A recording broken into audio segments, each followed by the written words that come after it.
21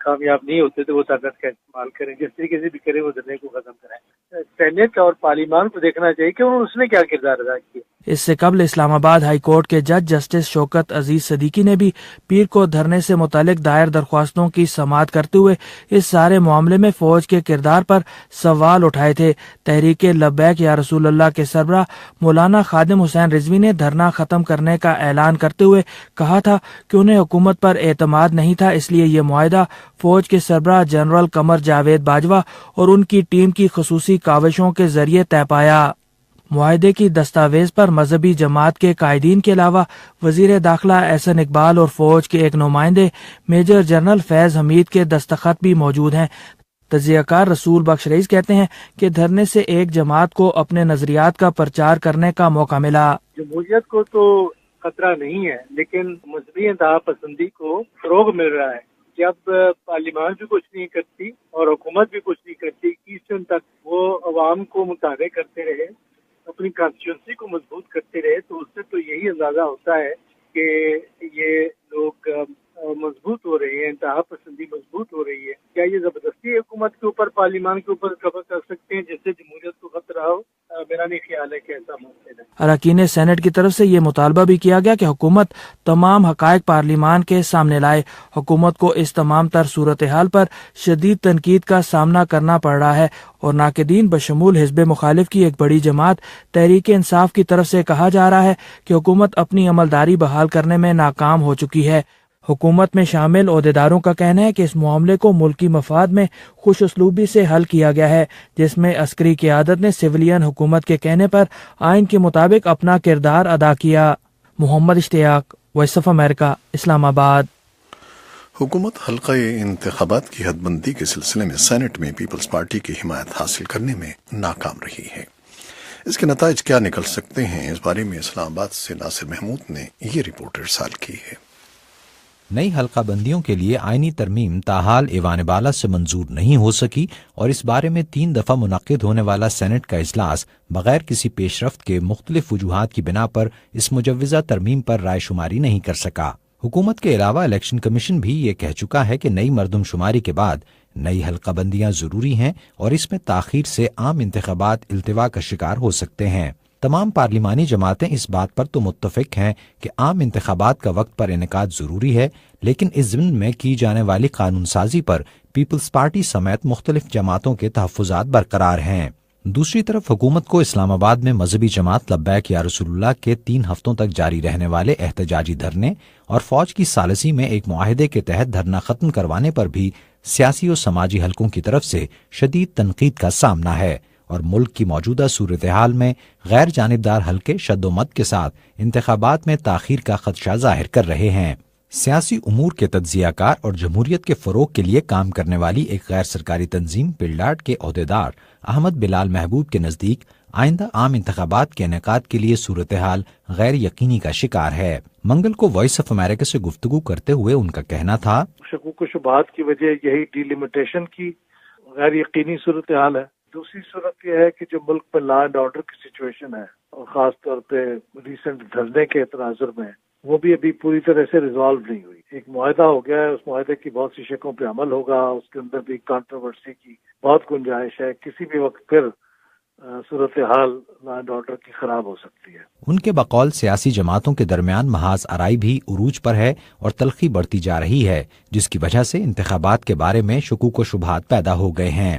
حزب مخالف کی دوسری بڑی جماعت پاکستان تحریک انصاف قبل از وقت انتخابات کے انعقاد کا مطالبہ بھی دہراتی آ رہی ہے اور اس کا کہنا ہے کہ حالیہ دھرنے سے پیدا ہونے والی صورتحال نے بھی اس کے بقول ثابت کیا ہے کہ حکومت ناکام ہو چکی ہے، لہٰذا قبل از وقت انتخابات منعقد کروا کے عوام سے تازہ ترین مینڈیٹ حاصل کیا جائے۔ تاہم حکومت اس تنقید کو مسترد کرتے ہوئے کہتی ہے کہ نئے انتخابات کے لیے نئی حلقہ بندیوں کا ہونا لازمی ہے اور چیلنجز کے باوجود حکومت اپنی مدت پوری کرے گی۔ تجزیہ کار احمد بلال محبوب کے خیال میں تحریک انصاف کا مطالبہ دانشمندانہ نہیں ہے۔ ہو سکتا ہے ان کی کیلکولیشن میں یہ بات ہو، لیکن مجھے تو ایسا نہیں لگتا، کیونکہ دیکھیے اگر ڈی لمیٹیشن نہیں ہوگی تو جلدی کیسے انتخابات ہو جائیں گے؟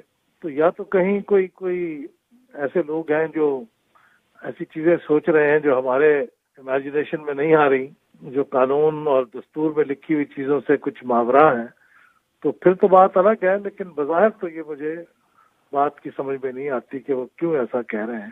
ان کا کہنا تھا کہ سیاستدان اختلافات کے باوجود مل کر کسی چیز پر اگر متفق ہوں تو ہی صورتحال میں بہتری کا امکان ہے۔ ناصر محمود، وائس آف امریکہ، اسلام آباد۔ وزیر اعظم نریندر مودی اور امریکی صدر ڈونلڈ ٹرمپ کی صاحبزادی اور مشیر ایوانکا ٹرمپ نے حیدرآباد میں ابھرتے ہوئے کاروباری افراد کی 8ویں عالمی چوٹی کانفرنس کا افتتاح کیا ہے۔ اس بارے میں نئی دلی سے سہیل انجم کی رپورٹ۔ بھارتی وزیر اعظم نریندر مودی اور امریکی صدر ڈونلڈ ٹرمپ کی صاحبزادی اور مشیر ایوانکا ٹرمپ نے حیدرآباد میں ابھرتے ہوئے کاروباری افراد کی 8ویں عالمی چوٹی کانفرنس کا مشترکہ طور پر افتتاح کیا۔ اس موقع پر خطاب کرتے ہوئے ایوانکا ٹرمپ نے بھارت امریکہ رشتے کا خیر مقدم کیا اور کہا کہ آنے والے دنوں میں دونوں ملکوں کے باہمی تعلقات میں مزید قربت پیدا ہوگی۔ ان کے الفاظ میں، ہم ان دونوں عظیم ملکوں کے مابین تعلقات کو بہتر بنانے کے عہد کے پابند ہیں۔ انہوں نے وزیر اعظم نریندر مودی کی قائدانہ صلاحیتوں کی تعریف کرتے ہوئے کہا کہ چائے بیچنے سے لے کر وزیر اعظم کے عہدے تک پہنچ کر آپ نے ثابت کر دیا کہ کوئی بھی تبدیلی ناممکن نہیں۔ ایوانکا ٹرمپ نے بھارتی شہریوں کو بھی مبارکباد پیش کی اور کہا کہ پوری دنیا کے عوام کے لیے آپ باعث ترغیب ہیں۔ آپ نے ثابت کر دیا کہ آپ ناکامی سے نہیں ڈرتے اور عمومیت سے آگے جانے کا حوصلہ رکھتے ہیں۔ اس عالمی چوٹی کانفرنس میں 150 ملکوں کے تقریباً 1500 ابھرتے ہوئے کاروباری افراد شرکت کر رہے ہیں۔ شرکاء میں سے نصف سے زائد کی اکثریت خواتین کاروباریوں پر مشتمل ہے۔ ایوانکا ٹرمپ خود ایک کاروباری ہیں۔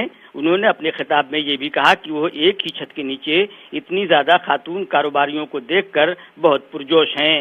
انہوں نے زور دے کر کہا کہ جب خواتین بااختیار ہوں گی تو ہمارا خاندان، معیشت اور سماج ترقی کرے گا اور تمام امکانات سے استفادہ کیا جا سکے گا۔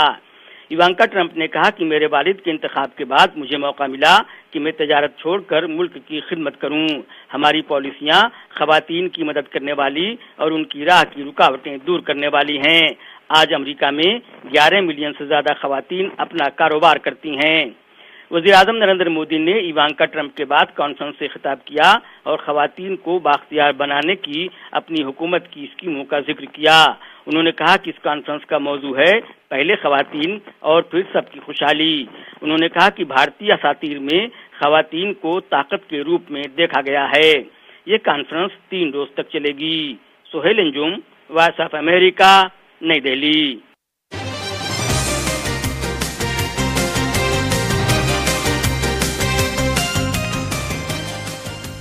میانمار کے فوجی سربراہ نے کہا ہے کہ انہوں نے پوپ فرانسس کو بتایا ہے کہ ان کے ملک میں کوئی مذہبی امتیاز نہیں برتا جاتا، جہاں روہنگیا مسلمانوں کے خلاف تشدد کو امریکہ نے نسل کشی قرار دیا ہے۔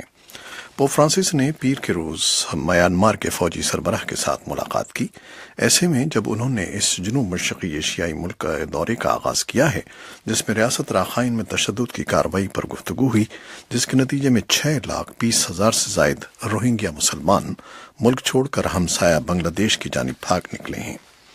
تشدد زدہ ریاست راخائن میں مسائل سے 2-4 افراد کو رومن کیتھولک چرچ کے سربراہ نے بدھ اکثریت والے ملک میں روہنگیا مسلمانوں کو اپنے بھائی اور بہن قرار دیا۔ اس بارے میں ایک رپورٹ بھی ہم آپ کو بعد میں سنوائیں گے۔